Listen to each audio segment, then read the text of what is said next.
წმინდა ალექსანდრე ნეველის სახელობის ტაძრის წინამძღვარი, თეოლოგიისა და ფილოლოგიის დოქტორი, გელათის მეცნიერებათა აკადემიის აკადემიკოსი დეკანოზი ბიძინა გუნია შემოგვიერთდა. მამა ბიძინა, დაგლოცეთ, მადლობა რომ ხართ ჩვენთან.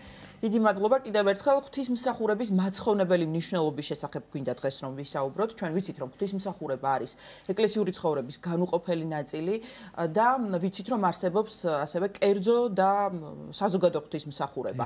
საიდან იწყებს ღვთისმსახურება დასაბამს, როდიდან იწყება და რატომ დაგვიდგინა უფალმა? ამით დავიწყოთ ჩვენი საუბარი. მოდით თავდაპირველად 10 ცნებას გავიხსენებ და ჩვენ ვიცით რომ უფალი მეოთხე ცნებაში გვმოძღრავს რომ მოიხსენეთ დღეგი შაბათი და წმინდა ხავი. შაბათი კალენდარული შაბათი დღე არ გახლავთ, უბრალოდ შაბათი დასვენებას ნიშნავს და სწორედ ქრისტიანულ ეპოქაში უკვე ქრისტეს მაცხოვრის შემდეგ ეს შაბათი ანუ დასვენების დღე კვირაზე მიათითებს, კვირა დღეზე მიათითებს. დიახაც აუცილებელია რომ თითოეული ადამიანი უთმობდეს დროს სადაზრო მსახურებას და ვის თუ არა წმინდა იოანე ოქროპირშევილია მოусმინოთ მეოთხე საუკუნის უდიდესი წმინდა მამა სვეტი მართლმადიდებლობისა, ასეც მოიხსენებენ მას, საყვირისული წმინდის, იგი ბრძანებს. საკმაოდ მკაცრად იმით თხზულებიდან, რომელსაც ახლა მე ვეხები ერთ-ერთ თხზულებიდან, იგი ამბიონიდან მიმართავს მრევლს და გადაგების სიტყვი და ეუბნება, რატომ აუღმართებს საღვთო წესრიგს. და იგი განმარტავს, რომ როდესაც შეკრება არის დადგენილი და შენ უნდა იყო ტაძარში ისმის კითხვა სად ახარ შენ ამ დროს და ასევე პასუხობს რომ უდიდეს შემთხვევაში შენ მშფოთვარე ყოფაცხოვრებითი მოვლენებით ხარ დაკავებული და აკლდები საღვთო მადლს. ეს არის ძალზე მნიშვნელოვანი. თქვენ ბრძანეთ ორი სახე პირობითად დაყოფა თისახურებისა. კერძო ორივე განსაკუთრებული მნიშვნელობის არის და კერძო ღვთისმსახურებაში იგულისხმება კონკრეტულად ის მღვდელმოქმედება, რომელშიც მხოლოდ ერთი პიროვნება ამ მცირე ჯგუფი ღებულობს მონაწილეობას. მაგალითად ნათლობა შეიძლება ჩაითვალოს კერძო ნათლობა მირონცხებადია, ქორწინებაც ასე, იმიტომ რომ ერთი წვიმის დია. ეს შეიძლება იყოს ადამიანმა მოითხოვოს პარაკლისი საჯამთელო ჩაუტარდეს და უამრავი რამ სახლის კურთხევა და ეს შემდეგ. მაგრამ ორივე ძალიან დიდი მნიშვნელობა აქვს, იმიტომ რომ კარიბჭე რომ შენ გახდე, რომელიც უნდა გაიარო, გახდე ეკლესიის წევრი, ეს არის ნათლობა და მირონცხება მისი თანდევი, ასე რომ თითოეული ადამიანი დიდ ყურადღებას უნდა უთმობდეს ამ გარემოებას და რა არის მთავარი, რომ მსახურება არის თანამედროვე ტერმინს თუ გამოვიყენებთ დიალოგური. დიალოგი შენსა და უფალს შორის.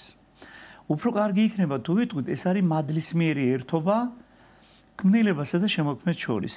ადამიანი ამას აცნობიერებს და რაც ყველაზე მთავარია, აცნობიერებს ამის გარდაუვალ აუცილებლობას.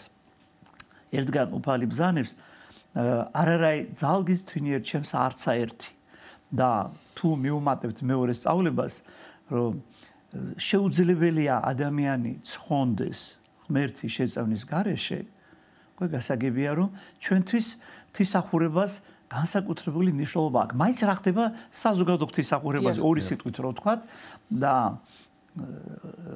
რის თაობაზეც ხშირ შემთხვევაში გაუცნობიერებელია მრევლი. განა იმიტომ არის გაუცნობიერებელი, რომ რაიმე გაუგებრად ითქვა ღვთისმსახურებისას, არამედ იმიტომ რომ არ უსმენს და არ დაინტერესდა. მოდი ესეთი კითხვაც დავსვათ, რაიმე ხდება ღვთისმსახურებისას ისეთი მღვდლის ასამაღლებელი, საგალობელი, მისი შინაარსი, დავუშვათ კმევა, რომელიც მოკლებულია შინაარსს და ამავე დროს არ უნდა ისმინოს მრევლმა. პირიქით, ყველაფერი იმიტომაც ხდება, რომ მოსმენილი იქნას და გააზრებული იქნას. და მოდი დავსვათ კითხვა, რა უნდა გაიაზროს მაგალითად ადამიანმა მწუხრზე? რომ მწუხრის სახურება ძირითადად ძველი აღთქმის ისტორიას ეხება და ეხმიანება. ძველი აღთქმის ისტორია, როგორც ყველამ ვიცით, იწყება ქვეყნიერების შექმნით და სწორედ მწუხრის მსახურებაზე წარმოუდგინეთ შაბათ საღამოს ირეკება ზარი და პირველი მღვდელმოქმედება ეს არის კრეცამელის გაღება, აღსავლის კარის გაღება, რომელიც სწორედ ქვეყნიერების შესაქმნის დასაწყისზე მიანიშნებს. შემდეგ ადამიანის ხმარისმის საკურთხეველში აღესრულება კმევა და ეს არის 6 დღე, როცა იქმნება ქვეყნიერება და საკურთხეველში კმევის დასრულების შემდეგ დიაკონი გამოდის ამბიონზე, ხმაურლა მიმართავს აღზრდენ. ეს ბიბლიური მე-6 დღე არის. იწყება ადამიანის სამოთხისეული ყოფა, რომელიც კმევის გაგრძელებით გამოიხატება. ესე იგი, მას შემდეგ რა ასამაღლებელ სიტყვის ღვთელი კურთხეულარს მეუფება, კურთხეულარ დიდება წმინდასა თანაარსა და განუყოფელსა სამებას წუხრის ჯამზე საუბრობ, აცდა მარადის და უკუნიტიკუნისამდე და იწყება კმევა. მთელი პროცესები ისე არის შემკობილი, მაგალითის ის ვიტყვით, ჩვენ ვიცით საღვთო ისტორიიდან, რომ მაცხოვარი იყო 30 წლის, როდესაც მან ნათელი იყო, და აი ნათლისღებას გამოხატავს საგალობელი ღმერთი უფალი და გამოგვიშთა ჩვენ. ეს საგალობელი საეკლესიო განჩინებით 4 გზის იგალობება. ისმის კითხვა რატო 4 გზის, ამას ლიტურგისტები განმარტავენ, რომ 4 გზის გალობა მიანიშნებს, რომ ნათლისღების შემდგომ მაცხოვარი 4 პასექს დაესრო და მე-4 პასექზე ესვა ჯვარს. აი ასე არის აღსავსეს, ესე იგი, თითოეული მოქმედება და როდესაც ადამიანი უკვე 10 წელია დადის ტაძარში და არ ინტერესდება კონკრეტული ქმედების მნიშვნელობით, იგი ფაქტიურად მსახურების გარეთ რჩება და ოდენ მხოლოდ აი ხმები ესმის მას. ერთ პატარა მაგალითს მოვიყვან, რომელიც ძალიან აღიბეჭდა ჩემ გონებაში. ერთ-ერთი პიროვნება საუბრობდა, აი ის ბედავითნე მომწონს, კარგად და სწრაფად კითხულობს და მეორე ძალიან წელავს დროს და დინჯად კითხულობს. და მე ვკითხე, მოდი მეთქი ერთი გულწრფელად მითხარი, ან ერთის წაკითხულს სწრაფად, ან მეორის დინჯად წაკითხulis, შინაარსი თუ გესმის და თუ უსმენთქო და წესიერი კაცია გაწითლდა და თქვა, რომ ალბათ 5%-ო. ანუ მისთვის ის კი არ იყო მნიშვნელოვანი, რაც გაიგებდა, არამედ სწრაფად დამთავრებული ყველაფერი. ეს მეუღებელია. დიახ, მამაბიზნია, რომ დავაკონკრეტოთ, ესე იგი, საზოგადო მსახურების სახეებია მწუხრი, ცისკარი, ჟამნობა და წირვა, ხომ? წმინდა ლიტურგია. 9 მსახურება. ანუ ეს ყველაფერი არის თუ არა ერთი მთლიანობა და ზოგჯერ ჩვენ ესე გვეშლება და მხოლოდ წირვას ვესწრებით ხოლმე, რატომღაც ლოცვას ვტოვებთ და აი რამდენად მნიშვნელოვანია, რომ ამ მსახურებებს სრულად დავესწროთ. დიახ. უბრალოდ ასეთ მარტივ მაგალითს მოვიყვანთ. ბავშვად ახალგაზრდამ უნდა წაიკითხოს რაიმე წიგნი, ახალი წიგნი. ამ წუთში თავში მომივიდა დათა თუთაშხია, მაგალითად საკმაოდ დიდი წიგნია და ალბათ გარკვეულ პერიოდში ადამიანმა იგი უნდა წაიკითხოს და ჩვენ რო ახალგაზრდას ეს წიგნი მივცეთ და უთხრათ, რომ პირველი ნახევარი გამოტოვე და დაიწყე მეორე ნახევრიდან. ძალიან გაუჭირდება აღქმა იმისა, თუ რა ვინ არიან ეს პერსონაჟები, რატო ვითარდება სიუჟეტი ესე, რა ხდება საერთოდ და დასკვნებსაც არასდროს გამოიტანს. ეხლა უფრო საეკლესიოდ გეტყვით, არსებობს სადღეღამისო ციკლის მსახურებები. ანუ დღეღამეში რაც აღესრულება და სადღეღამისო ციკლი სწორედ აი უკავშირდება მეცხრე ჟამს, წუხრს, ცისკარს. შემდეგ აქ არის ჩართული თუ ეს ღამისთების ლოცვა არის, ესე იგი, ცისკრის შემდეგ პირველი ჟამი, მესამე, მეექვსე ჟამი და საღვთო ლიტურგია. და საღვთო ლიტურგიის მოსამზადებლად არის ეს ყოველი. მოდი ძალიან მარტივად ვიტყვი, რას ნიშნავს მოსამზადებლად. საღვთო ლიტურგიაზე უშუალოდ ხდება ევქარისტიული წვენის შეწირვა და ჩვენ ვეზიარებით უფლის მაცხოვნებელ წვენს, წმინდა ხორცს და წმინდა სისხლს უფლისას. და მე თუ საღვთო ისტორია რომლის ლიტურგიკული თხრობაც აღესრულა ტაძარში, ეს არ გავიარე და არ მოვისმინე ის სათნოსწავლებანი, რაც იქნა აღსრულებული სახარების მოსმენით, საწინასწარმეტყველოების მოსმენით, დაძდებლების თუ ტროპარის შინაარსით, მაშინ ეს ყველაფერი იმას ნიშნავს, რომ მე ვერ მოვემზადე. ჩემს მცირედ სამღვდელო პრაქტიკაში ყოფილა ისეთი უმძიმესი შემთხვევები, როდესაც ადამიანი მოდის საზიარებად, მას მე ვერ ვცნობ და ვეკითხები, იცით დღეს რომელი წმინდანის ან რა დღესასწაული აღესრულება და ჩემს გაოცებას არ აქვს საზღვარი, რომ ადამიანმა ეს არ იცის. ამ დროს მეუბნება, რომ ის 9-ზე მოვიდა, დაესწრო და ვეკითხები, აბა მითხარი და ეს ახლა გამახსენდა ყაზანის ყოლაწმინდა ღვთისმშობლის ხატი ხსენება იყო. ადამიანი მოვიდა, ანალოგიაზე ყაზანის ღვთისმშობლის ხატია დაბზანებული. ყველაფრის ამის იგნორირი მოხდა მისი ცნობიერებიდან და თავარია მოვიდეს და ეზიაროს და თვითონაც არ იცის რას. არის მეორე კიდე უკიდურეს ფორმა, როდესაც ვერ ვცნობ ადამიანს და მისი საქციელით დამატებითი კითხვა უნდა დავუსვო, ეკითხები, გახსოვთ დღეს რა სახარება იქნა წაკითხული, ორი სიტყვით მითხარით. აი მაგალითად მეზორისა და ფარისევლის კვირაა და საერთოდ წარმოდგენა არ აქვს, იმას არ ვეუბნები, რომ აი ზუსტად ახლა სახარება მომიყევი. და ეს იმას ნიშნავს, რომ აბსოლუტური გაუცხოებაა. ასეთი ადამიანების ზიარება იქნება აუცილებლად ცუდი შედეგის გამომღები, აქ პავლე მოციქული ბრძანებს, რომ ვინც უდიერად ეზიარება, ამის შედეგი ის დგება, რომ ბევრი ავადობს, ავადმყოფობს ძიმედ და კვდება კიდეც. დიახ. აი მამაბიძინა მნიშვნელოვან საკითხზე გაამახვილა ყურადღება ელისაბედმა. გამომწვევ მიზეზებზე შეგვიძლია თუ არა ვისაუბროთ, აი პრაქტიკულად რომ განვიხილოთ, რა შეიძლება იყოს ამის მიზეზი, სხვაზე არ ვისაუბროთ, ბუნებრივია, ჩვენ საკუთარ თავებში ჩავიხედავთ და იქიდან გამომდინარე, რატომ შეიძლება ვერ და არ ვესწრებოდეთ ღვთისმსახურებას, ლოცვას ბოლომდე, რა შეიძლება იყოს ამის გამომწვევი მიზეზი? სხვადასხვა ჟულის კანონი სათანადოდ აღნიშნავს, რომ ვინც წირვა ლოცვას ბოლომდე არ ესწრება და იგი ტოვებს სახურებას, გულებისადმი არის მემართვა, რომ ისინი გუზიარებლობით უნდა დაისაჯონ. ან თუ 3 კვირა ზედიზედ ტაძარში არ მივიდა, არასაპატიო მიზეზით. არასაპატიო მიზეზი რა არის? ის რომ აგარაკზე ვიყავი ერთი კვირა, მერე მეორე კვირა სახსოვ, მესამე კვირა დაბადების დღე ქონდა სამზადის ვამზადებით. ეს არის არასაპატიო მიზეზი. და რამოდენიმე მდგენელია. პირველი, ეს არის აშკარა გამოხატულება სულიერი უძლურებისა. მეორე, ესე იგი გამიწირებული ხედვებისა. თორე ჩემთვის მაგალითად აღდგომის დღესასწაული კარგად მოხარშული წითელი კვერცხია და გემრიელი პასქა. და ეს არის მთავარი. მაცხონებელი მნიშვნელობა არ გვესმის. არ გვესმის, ეს არის და ძალიან ბევრი ადამიანი ეხდება ხოლმე. ჩვენ მისი უწმიდესობის ლოცვა-კურთხევით აღდგომის მეორე დღეს საფლავების საკურთხებლად მივდივარ და ბევრი პიროვნება ხდება, რომელიც გვილოცავს ამ აღდგომაზე, რომ ეკითხები, ხო იყავი წირვაზე? ამ დროს კვერცხისა აქ მოდანილი დავშა საფლავზე გავიც პასქა და არა ვერ მოვიცალეთ, რატომ ვერ მოიცალა? სამზადისში იყო. ესე გამიწირებული ხედვა. მესამე ეს გახლავთ ესე იგი მომხმარებლური დამოკიდებულება ეკლესიისადმი. ანუ მე იმ სწავლების ესე იგი მიძღოლით კი არ მივდივარ ტაძარში უფალი ბრძანებს.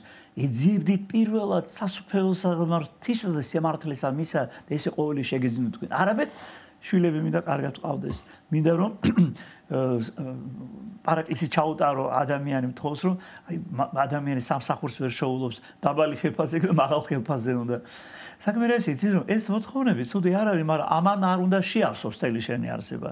აი ძალიან კარგი ტრადიცია ჩამოყალიბდა მისი უწმიდესობა აკურთხებს გამოსების წინ ადამიანებს და უამრავი ახალგაზრდა ბუდე ძალიან გვახარებს. სხვა ტაძრებშიც მოდიან, როცა სამების ლავრაში ვერ ადიან. მე ვეუბნები, თქვენ რომ გამოსებს წარმატებით ჩააბარებთ, ხო ვილით მე ტაძარში და ეს თავის დაქნევა და ღიმილად რჩება სამსახურში შემთხვევაში. მამაბიძინა, თქვენ აღნიშნეთ, რომ ძალიან ბევრი ადამიანი გაუცნობიერებლად ესწრება წირვას და არ გვესმის ხოლმე თქვა რა ხდება, არ ვიცით რა დროს თქვა აი მოძღვარი რას ამბობს და ჩვენ არ ვართ ჩართულები ამ ყველაფერში.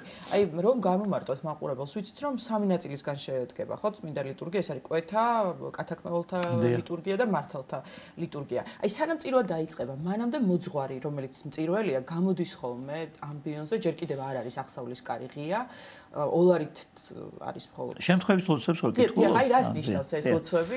რა ლოცვებს კითხულობს წირვის დაწყება? მოგახსენებ. აუცილებლად გიპასუხებთ, უბრალოდ ვიტყვით რომ ადამიანი თვითონ უნდა იყოს დაინტერესებული და მწადნელი ამ დიალოგში შესვლისა. დაუშვათ, გდელი გეუბნება შვიდობა ყოველთა და შენ მობილურზე ლაპარაკობ. იქ არის მოწოდება დიაკვნისა ზიბზნი დაღემართენი და ისმინე წმინდა სახარება და შენ ამ დროს გარეთ გადიხარ. ანუ შენ თუნდა დაინტერესე. აი მარტივ მაგალითს მოვიყვან. მეგობარმა წამიყვანა სუფრაზე.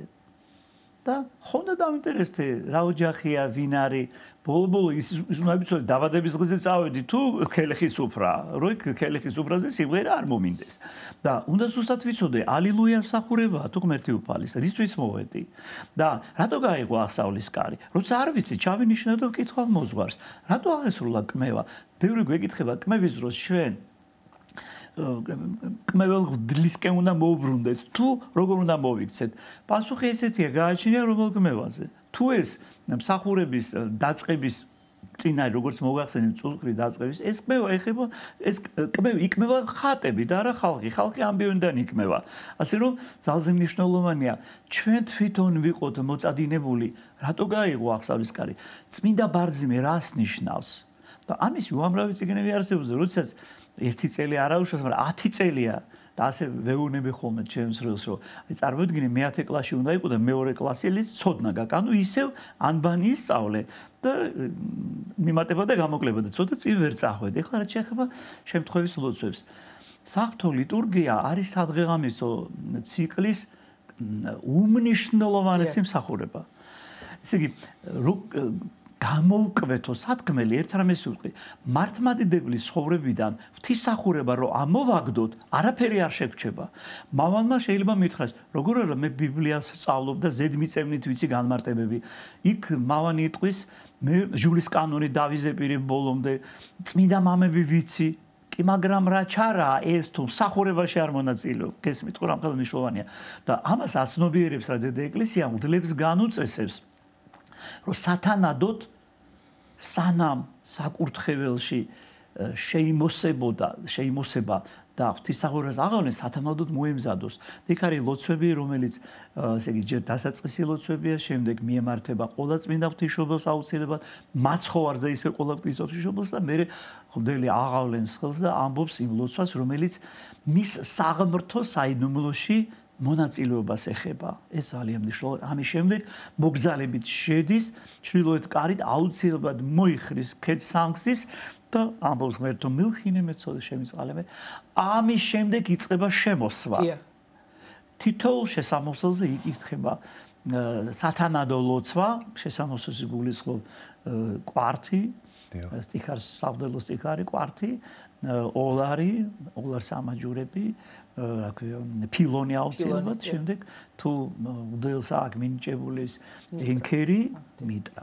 ამის შემდეგ იგი აღასრულებს ხელბანვას და გადის სამკვეთლოში და აი აქ არის თქვენად ბრძანეთ ესე იგი აღესრულება კვეთა. მინდა აღნიშნო რომ ლიტურგიული ტრადიციით კვეთის დროს მესამე და მეექვსე ჟამნები იკითხება, თუმცა მესამე და მეექვსე ჟამს კავშირი არ აქვს ლიტურგიასთან, უბრალოდ რომ ესე იგი ეს მაინც უჩინრად ხდება კვეთის აღსრულება და დაფარულია ესე ვთქვათ, ეს სწორედ იმაზე მეანიშნებს, რომ ადამიანთა ხსნის ავტოგანგებულება გარკვეულ დრომდე დაფარული იყო. აი შემდგომ აი კათაკმევალთა ლიტურგიის დროს ეს არის უკვე სწავლამოძღვრებითი ნაწილი, სწორედ კათაკმევალთა ლიტურგიის დროს იკითხება იგალობება აკურთხებს სული ჩემი უფალსა, აქებს სული ჩემი უფალსა, შესაბამისი ტროპრები, აღესრულება შესვლა სახარებით, იკითხება 60 ქულო საფრთხოს, ანუ სწავლებითი ნაწილი, იკითხება სახარება და აღესრულება გარკვეული კვერექსები. ეს იმის შემდეგ რაც ისმის დიაკვნის ხმა კათაკმეველო განვედით ვინმე კათაკმეველო და აღესრულება უკვე მართალთა ლიტურგია იწყება მართალთა პირველი კვერექსი, მართალთა მეორე კვერექსი. ძველად ეკლესიაში იყო ესეთი წესი, რომ კათაკმეველნი, ანუ რომელიც გადიოდნენ კატექიზაციას, ისინი ჯერ არ იყვნენ მონათლულნი, ნათლად გამზადებულნი, შეიძლება ვთქვათ, ესე კათაკმეველობა უფრო განსაკუთრებულია და აი კათაკმეველობის ინსტიტუტი საერთოდ თუ აღდგება ძალიან კარგი იქნება, იმიტომ რომ ადამიანი რო ინათლება, მან ზუსტად უნდა იცოდეს მინიმალური ესე იგი შემეცნება უნდა კონდეს წმინდა სამებაზე, მაცხოვრის ორბუნებაზე და დოგმატურ სისტემაზე. დიახ, მამაბიძინა, აი რატომ არის აუცილებელი ადამიანის მონაწილეობა სწორედ საზოგადო მსახურებაში? აი კოვიდის დროს ჩვენ გვახსოვს, რომ იყო მოწოდებები, რომ დარჩით სახლში და აი ლოცვა ყველგან შეიძლება და აი უფალი ამბობს, რომ სადაც 1 და 2 ადამიანი ჩემი სახელით შეიკრიბება, მეც მათთან ვარ. რატომ არის ვთქვათ, აი ესეთი მნიშვნელოვანი, რატომ აქვს მას მაცხოვნებელი მნიშვნელობა? რომ ჩვენ მონაწილეობა მივიღოთ სწორედ საზოგადო ღვთისმსახურებაში. კარგ თემას შეეხეთ.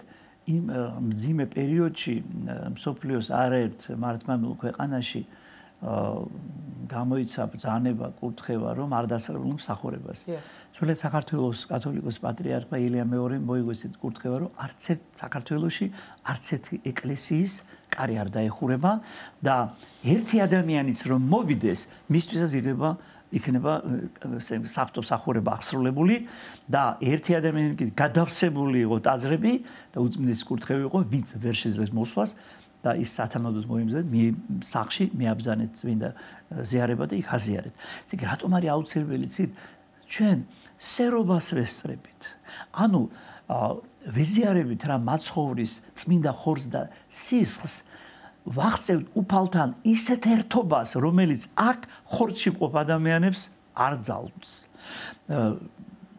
მადლს ღებულობთ, როდესაც ვინათლებით, რა თქმა უნდა, როდესაც შვიდგზის ზეცხება აღესრულებასაც სინანულის საიდუმლოში მონაწილე, მაგრამ ასეთი სიახლოვე, როდესაც უბრალოდ კურთხევას რო გულობ უდლისაგან და ვაკურთხებს უდელი ნაკურთხს წყალს დაგვასალ ჯვარზე ვემთხვევი, ძალიან გვაძლიერებს, მაგრამ ასეთი სიახლოვე, როგორც ევქარისტიის საიდუმლოს დროს აღესრულება, აქ შეუძლებელი, ამიტომაც ბრძანებს ერთგან უფალი, ვინც არაჭამოს ხორცი ჩემი და სხვასო სისხლი ჩემი, მას ჩემთან არ ექნება წინდივ და ამის დაკლება არაფრით არ შეიძლება. დიახ, და ზიარების საიდუმლო სწორედ მართალთა ლიტურგიის დროს. რა თქმა უნდა, მართალთა ლიტურგიის დროს აღესრულება და სანამ მსახურება არ დამთავრდება და მღვდელი არ იტყვის მშვიდობით, წარვედით, მერე ლოცვა იკითხება და მერე აკურთხებს კურთხევა უფლისა თქვენზე და ხო.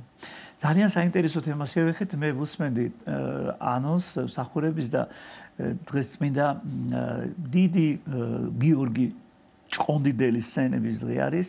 არ შეიძლება რომ არ გავიხსენოთ ძალიან მოკლედ მისი მოღვაწეობა. ეს არის წლები როგორც მემატიანე გვეუბნება 1104, 1118 წლები და უდიდესი როლი შეასრულა მან წმინდა დავით აღმაშენებელთან ერთად საქართველოს ერთიანობაში.